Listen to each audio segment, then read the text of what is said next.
Hello and welcome to another edition of Biz Bites. And I have Karen with me from BCyber. Karen, well, we've met each other several times in the past. So I'm really excited to have you on the podcast. Just by means of introduction, why don't you tell everybody what BCyber does? Thanks. Great to be here. Good to see you again. BCyber is a business risk mitigation company. We focus on cybersecurity in the financial services space for SMEs. So because we're an SME ourselves and our background is financial services, what we try to do is make cybersecurity affordable and understandable for the SME. Although interestingly, of late, it's been more breach remediation where I've met people in the past and they've gone on their merry way and they go, I've got a breach, can you help me? And it's like, yes, I can. But I would prefer to help you before the breach rather than during, but whatever works for you. Proactivity rather than reactionary. And yes, I know that's a big issue, isn't it, for a lot of people? And but I think that's a common theme in business anyway. People tend to react rather than be proactive. And I think it even talks, there aren't as many businesses that are as strategic as they perhaps should be, which is where your area falls into. You have to be strategic about mitigating risk. Oh, look, 100%. And most people, when I know when I do presentations at conferences and things, and they go, oh, it's the tech person. I'm going, no, I'm the business risk person. Tech is just another business risk. So people need to get their head around that. They're starting to, but, they still, for example, when you're doing breach remediation, everyone goes, it's all technical. It's like, that's only a component of it. There's the communication piece, there's the legal piece, there's the insurance piece, there's the GRC piece. So it's actually quite a broad church and people are slowly getting there. But, being proactive, it's so much cheaper and so much less stressful to do it before something happens rather than trying to do it while something's happening. I don't think people understand the level of stress that someone who is knee deep in a cyber breach, especially an SME, because they don't have vast quantities of money or people to throw at this thing. And it's their livelihood. They've built up a business over 10, 20 years. And then all of a sudden, one wrong pop-up, one wrong click, one wrong whatever has put their entire livelihood in danger. And, it could have been stopped perhaps a little bit more easily if they'd gone through like an education piece or beefed up their resilience programs. But hindsight's a gorgeous thing. I just wish more people would focus on, okay, it's going to happen to me, what do I need to do to minimize the risk, rather than it will never happen to me, I'll deal with it when it happens. Yes, absolutely. I think that it's such a big thing, and it's such an educational process, really, because business leaders today who, remember a time when this wasn't an issue, when there was no really thing about cybersecurity was, maybe you stick an antivirus thing on your computer, but that was really the only concern. And that, we could all tell when they were spam emails, so we just avoided them. And it wasn't really an issue, but that's not the case anymore, which kind of begs the question as well, Karen. I mean, how did you get into this space in the first place? Because obviously it's something that you've adapted to in recent years. Very much so. So my background is consulting into advice practices. So I work with some of the big players in the AFSL and the asset management land. So I would go out to practices and we do business consulting, be it sales, compliance, education, whatever it happened to be. And my business partner, who I've known since my graduate program at Lend-Lease, we won't go into years, but it's double digits, high double digits, said, are you including cyber in your risk discussions? And I went, no. I mean, this is, 3-4 years ago. And I went, no. And he said, might be worth considering. So the opportunity came up for me to actually do the startup with Graham, and we started doing consulting into AFSLs who were purchasing from overseas into the Australian market, and mainly in the US, to be honest, because they have quite stringent requirements. If they're listed, they need to do certain things and look at certain things. So we're doing that, and we found that as we were doing the DD on these businesses, that they just weren't doing enough. Like, for example, websites. And I've got a beautiful example today, thanks to the New South Wales government. Thank you for that breach. That's a great example of what not to do. But websites, that is an attack vector, so a place where someone can get in that no one ever seems to secure properly. I've yet to see any website properly secured, and in some instances even properly set up. There's the cheap way of doing things, which is called like a multi-site, and then there's the slightly more expensive, which is a single site. So the difference is, a standard multi-site is you are the master of your own destiny, you look after everything. A multi-site is you, the guy down the road, the bike shop, the bottle shop, the whatever, you're all on the one thing. So if one goes down, you all go down. And when we were doing DD on that, we were just going, you're an advice business. You're on a multi-site with a bike shop. Why? So we realized then that people don't understand cybersecurity for a start. They don't understand how all-encompassing it is. So it is the website, it is your devices, it is the education of the staff, it is the business risk. And we also found that people are not comfortable asking technical people, what do you need? I've been in board meetings where I've had the chair, tap the desk next to him and say, you sit with me for a bit. And this was before I'd even joined the cyber community. This is when I was doing advice. And I'd sit there, and then the tech guy would come in, and the chair would, practically bruise my ribs by going, hey, what is he saying? And I go, oh, well, what he's trying to say is X, Y, Z, A, B, C. And then at the end, it better of me, I said, why aren't you asking? Ask him, not me. I'm here for advice and investment and stuff. And he said, because you explain it in plain English and he just talks in techie terms and I just don't get it. And I went, it's amazing. Sort of It's amazing how that happens, I think, in so many businesses where they get so involved in the technical side of things with certain people, and acronyms is one of my pet hates. I went to work for an organization. This was many years ago. And day one I started, and they said, oh, come join us. We're having a big team meeting. And there's maybe 100 people in the room. And there were that many acronyms. I was literally sitting with Google under the table going, what does that mean?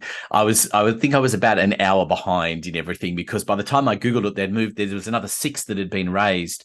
And but what's really interesting about some of the things that you said there is I think there is a lack of understanding and appreciation, and for too long it's been a sector, particularly as having been in the web building business as well, as part of our offer, is that for too often when it comes to things like hosting, it's been about price for everybody. So they've gone, well, let's go with the big name, pick one of those big name providers. They'll do it for a couple of dollars. They'll on-sell some sort of security as well, but it's all very generic, and it's all and really they suit businesses who are kind of in startup mode, or side hustle businesses, where it's not really about gathering much information, and it's kind of a brochureware based website, and that's fine.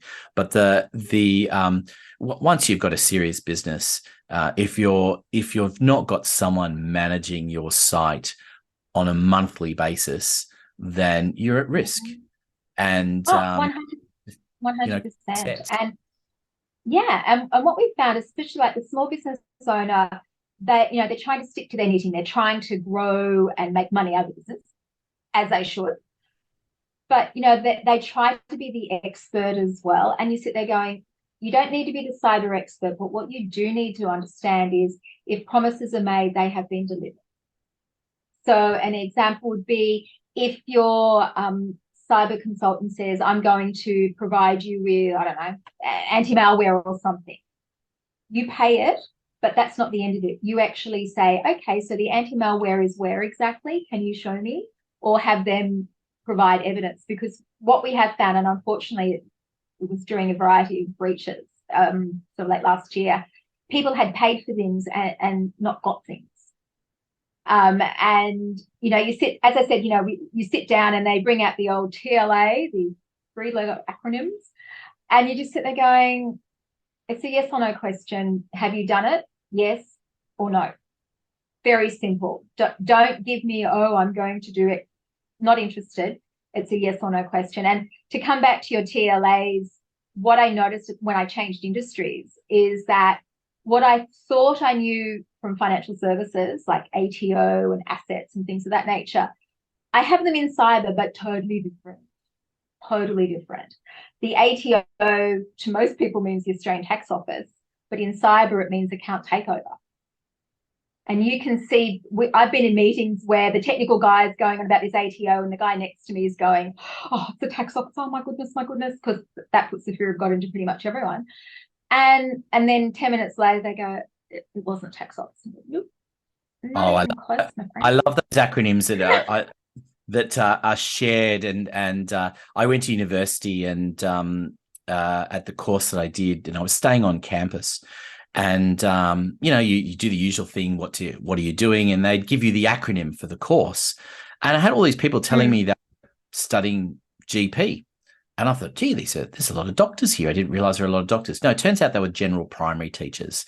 Very big difference in educational level and the kind of things that you're doing.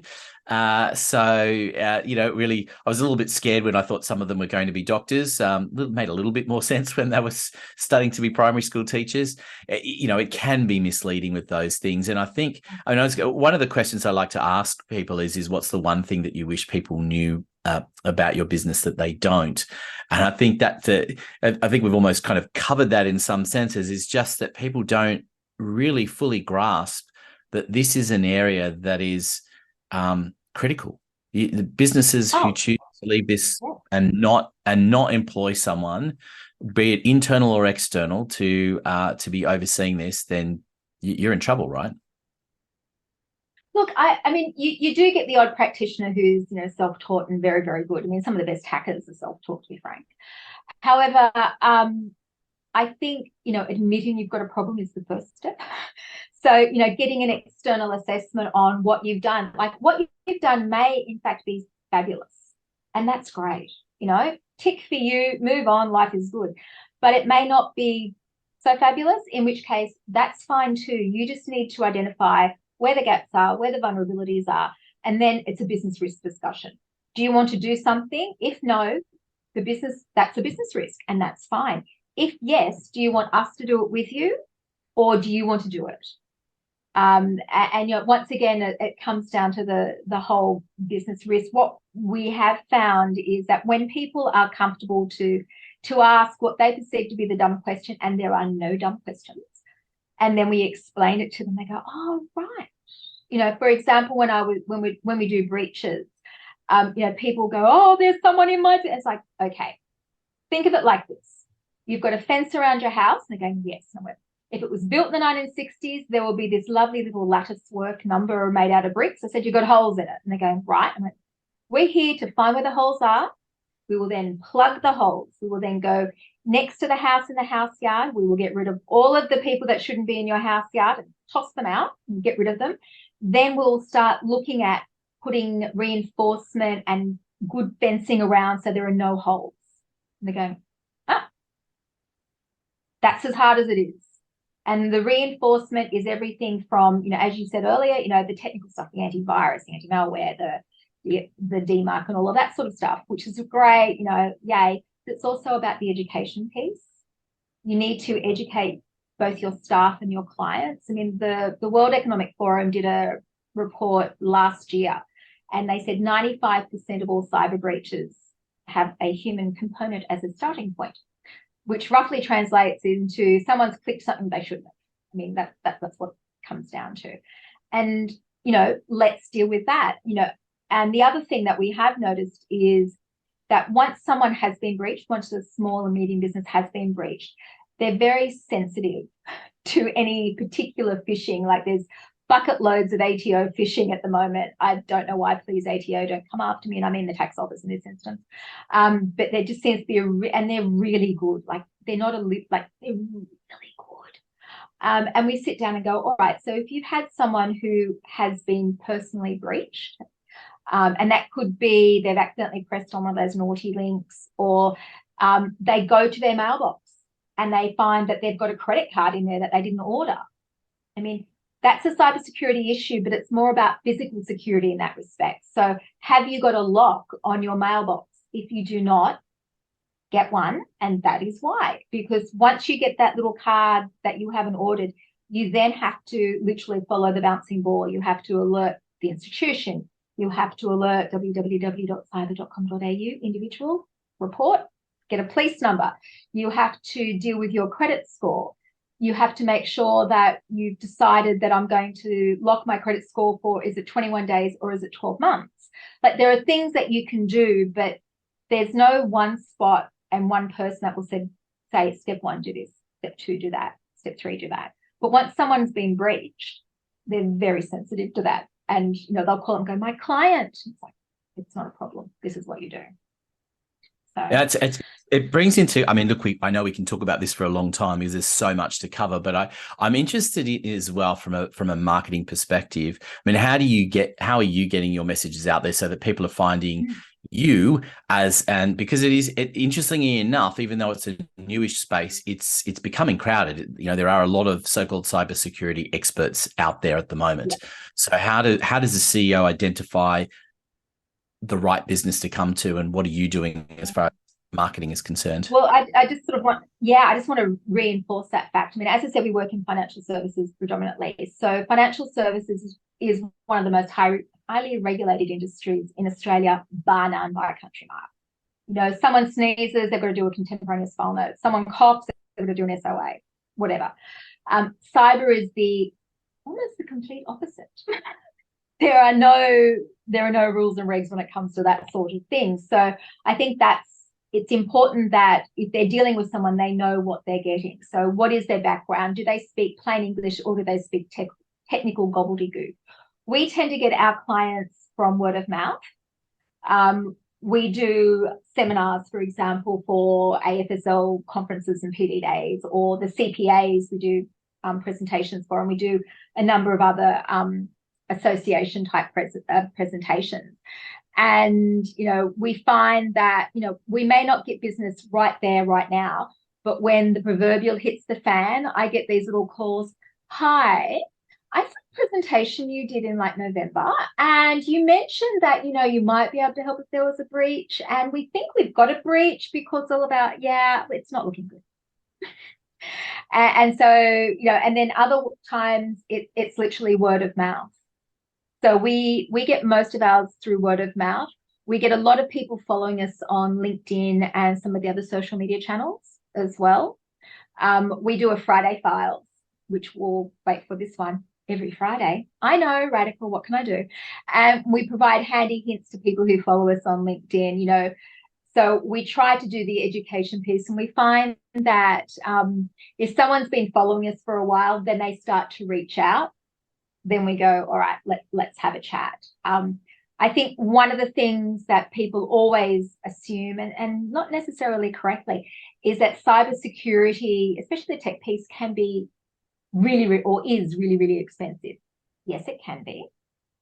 But as an SME ourselves, we know that every dollar counts. So you put together a security program that is relevant for the individual so that they can afford it, rather than putting something up that's, $9,000 USD, which I can do if that floats your boat. More than happy to do it. It's gorgeous. It's enterprise. It's just beautiful anti-ransomware.